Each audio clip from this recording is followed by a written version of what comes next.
It's no secret that here in the United States, brand recognition means everything, which is precisely why I'm standing next to a new luxury brand. This is the 2017 Genesis G90. Let's take a first look.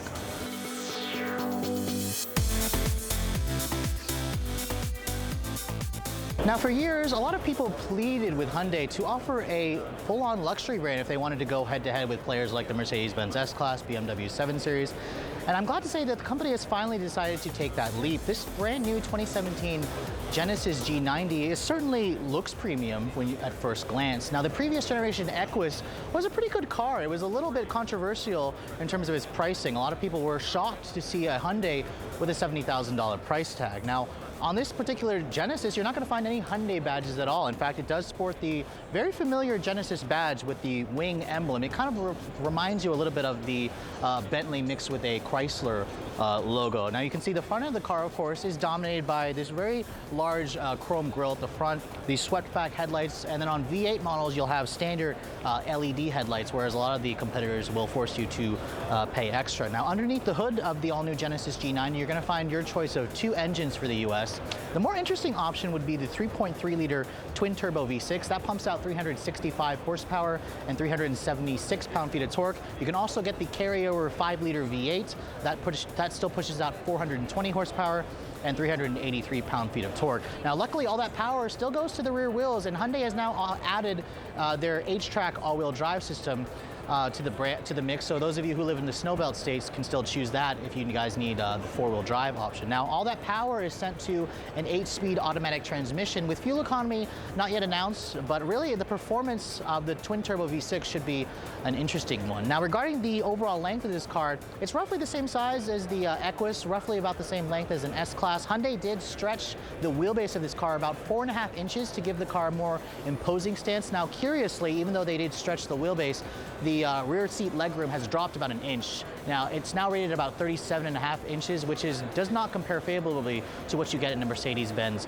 S-Class. At the rear, the design is a little bit on the vanilla side. You have these nice-looking LED taillights with the dual exhaust outlets, but overall, it's a very conservative, handsome-looking, full-size executive sedan. So I have to admit, at first glance, sitting inside this all-new Genesis G90, I am pretty impressed. The overall ambiance has a premium, sophisticated feel that the old Equus just didn't have. I especially like the large 12.3-inch widescreen display dominating the center stack. It's basically the same kind of screen that Mercedes offers in the current generation S-Class. The rest of the interior is pretty damn nice as well. You have leather stitching on the lower portions of the dash, these nice wood grain accents that contrast really nicely with the aluminum trim.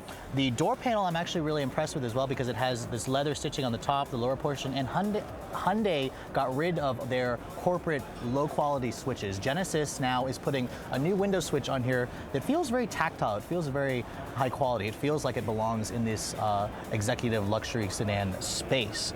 Now, regarding the rest of the interior, I'm noticing that Genesis did get rid of the touchscreen that was in the old Hyundai Equus. You now have a command controller here, which is very similar to what you find in BMW iDrive and Audi MMI. It almost looks like a hybrid of the two. You have individual buttons here, and along with a large knob, a wheel that clicks, that rotates, that scrolls, and has a little handwriting portion. So again, they're pretty much targeting the Europeans here, and they're doing a pretty good job. This is pretty much nicer than anything I would find from Acura or Infiniti in terms of their flagship luxury sedans. Now, regarding the space in here, it does feel pretty roomy. It's a little bit more spacious than what you'll find in the current Genesis sedan, which will be renamed the Genesis G80.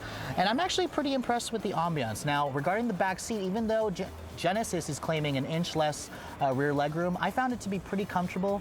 It is basically an area where a lot of consumers are going to rate hardly when you choose a vehicle in this class, because a lot of people will have a chauffeur and they'll just sit in the back. But expect this new Genesis G90 to go on sale here in the US later this year, with pricing not yet announced, but I would expect it to stay around the $60,000 to $70,000 range that the current Equus is, which represents about a 30 to 40 grand discount from what you're going to find from its European competitors. For Redline Reviews at the 2016 North American International Auto Show, I'm Sofyan Bey.